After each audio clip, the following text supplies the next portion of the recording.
Pada episode sebelumnya dikisahkan tentang perjuangan Naofumi dan kelompoknya dalam menghentikan serangan gelombang malapetaka.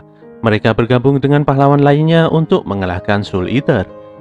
Walaupun Naofumi akhirnya berhasil mengalahkan Soul Eater itu dengan skill barunya, hal itu tidak menghentikan serangan gelombang malapetaka sama sekali. Justru saat itulah muncul musuh baru dengan kemampuan yang sangat tidak biasa.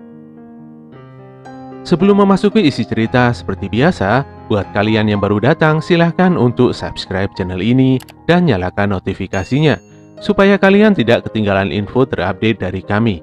Baiklah teman-teman, inilah Tate no Yusa episode 12.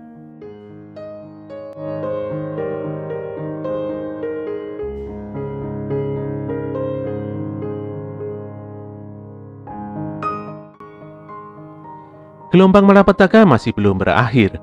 Kemunculan Perdana Glass dengan tiba-tiba membuat semua bertanya-tanya, apa sebenarnya latar belakang Glass menjadi musuh utama semua pahlawan di sini. Dia pun menantang Naofumi secara terbuka. Karena Naofumi tidak kunjung menyerang, Glass pun meminta bawahannya saja yang menyerang duluan. Merasa tidak terima disebut bawahannya Naofumi, Ren, Motoyasu, dan Itsuki melakukan serangan gabungan untuk mengalahkan Glass. Sayangnya serangan itu berhasil dipatahkan Glass dengan mudah.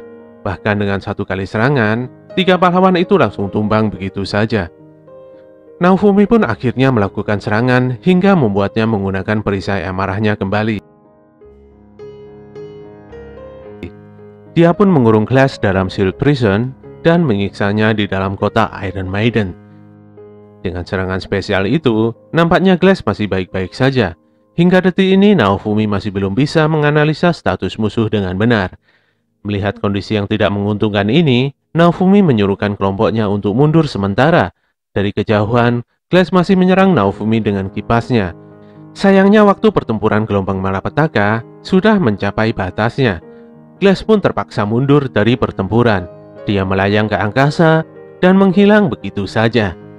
Walau berhasil melewati gelombang malapetaka ini, Naofumi masih bertanya-tanya, kemunculan Glass yang tiba-tiba, apa sebenarnya itu gelombang malapetaka? Dia benar-benar berpikir, apa sebenarnya yang terjadi di dunia ini? Yang pasti, Naofumi dan kelompoknya harus menjadi lebih kuat pada serangan gelombang malapetaka selanjutnya. Untuk itulah, salah satu upaya menjadi kuat adalah melakukan class up pada Raptalia dan Viro. Saat itu Naofumi dipanggil oleh sang raja untuk menjelaskan rahasia bagaimana dia mendapatkan kemampuan baru miliknya. Bukannya berterima kasih, sang raja malah menyudutkan Naofumi karena masih tidak percaya kalau pahlawan perisai memiliki kemampuan yang hebat. Dengan menunjuk ke tanah, Naofumi akan mengatakan rahasianya apabila sang raja berlutut dan memohon. Di dunia asalnya, saat seseorang meminta sesuatu, dia harus bersujud, maka permintaannya akan dipenuhi. Entah ini benar atau tidak, mari kita dukung saja Naofumi. Hehe. Naofumi benar-benar di atas awan kali ini. Sang raja dibuat kesal sendiri. Mendengar perkataan Naofumi yang kasar pada raja, para pengawal kerajaan langsung turun tangan menghadang Naofumi.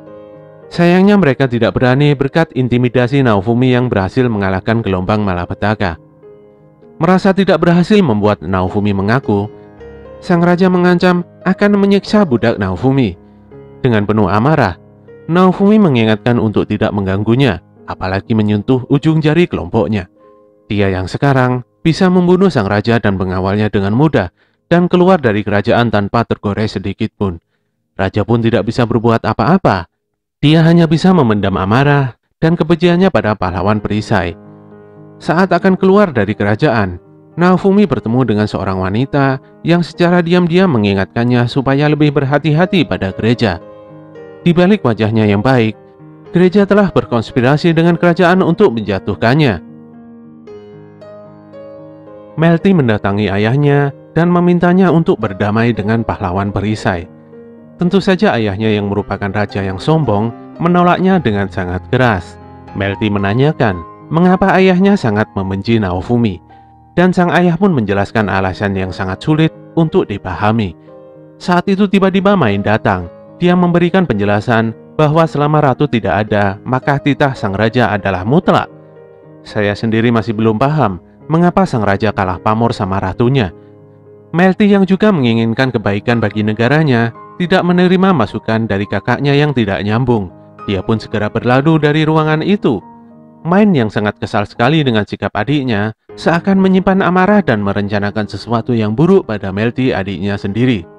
Naofumi dan partinya melakukan persiapan yang matang dengan mengumpulkan persediaan dan peralatan baru dari paman Einhard sang pandai besi.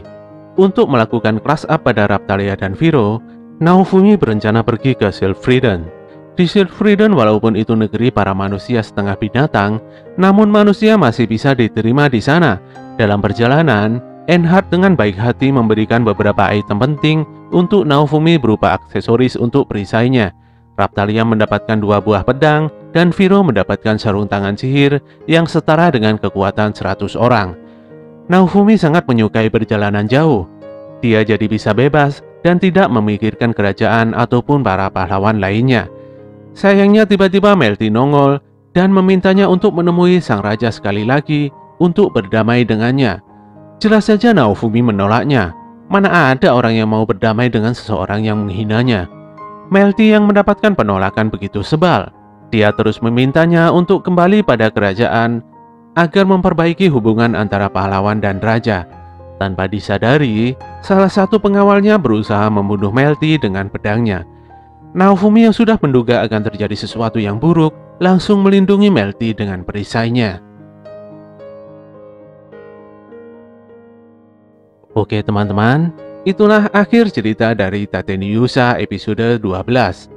Jangan bosan-bosan untuk mengikuti ceritanya ya, karena ceritanya akan semakin seru dan semakin bikin penasaran.